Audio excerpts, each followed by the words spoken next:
উসমান হাদি যেদিন থেকে তার সাথে আমরা যুক্ত হয়েছি, ইনকিলাব মঞ্চ গঠন করেছি, আমাদের একটাই পন্থা, বাংলাদেশ পন্থা। বাংলাদেশে ভারতীয় আধিপত্যবাদ, কোনো ভিনদেশীয় কোনো হেজিমনি বাংলাদেশে থাকতে পারবে না। এটা তার সারা জীবনের সংগ্রাম ছিল। সেই সংগ্রাম যতদিন পর্যন্ত উসমান হাদির ভাই বোনেরা বেঁচে থাকবে, এখানে যত মানুষ আছেন আপনারা সবাই উসমান হাদির ভাই বোন না? আপনারা এই সংগ্রাম টিকায় রাখবেন না? আধিপত্য, যদি ভারতের আধিপত্য যদি বাংলাদেশের থেকেই থাকে, তো সেগুলি কি কি আপনারা কি জানেন? তাহলে আমি আপনাদেরকে বলি।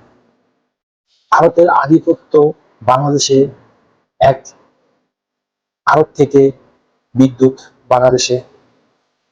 দ্বিতীয়, চাল, ডাল, পেঁয়াজ, তেল সমস্ত কিছু ভারত থেকে বাংলাদেশে যাচ্ছে, এবং নানা রকম খাদ্যদ্রব্য বাংলাদেশে যাচ্ছে। তার মানে কি, বাংলাদেশের মানুষ যারা বলছে ভারতের আধিপত্য আর সহ্য করা যাবে না, তাহলে কি এই সমস্ত জিনিস যেগুলো বাংলাদেশ ভারত থেকে কিনে নিয়ে যাচ্ছে, যেমন চাল, ডাল, তাহলে এইগুলোই মনে হচ্ছে যে ভারতের আধিপত্য? তো আমি বাংলাদেশের ভাই বোনদের অবশ্যই একটা কথাই বলবো, যে এই আধিপত্য কিন্তু সহজে মানা যাবে না। এমন অতি শীঘ্রই এই সমস্ত জিনিস, ভারতের আধিপত্য বর্জন করুন আপনারা।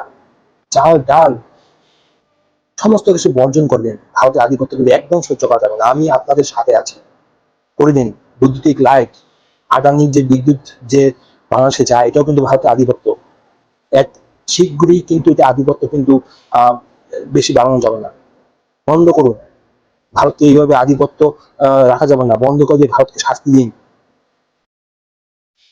ঠিক আছে বাংলাদেশি ভাই বোনেরা? এই সমস্ত হলো ভারতের আধিপত্য। এতদিন ধরে যারা চিল্লাচ্ছিল আধিপত্য আধিপত্য আধিপত্য, কিন্তু আধিপত্য দেখাতে পারেনি।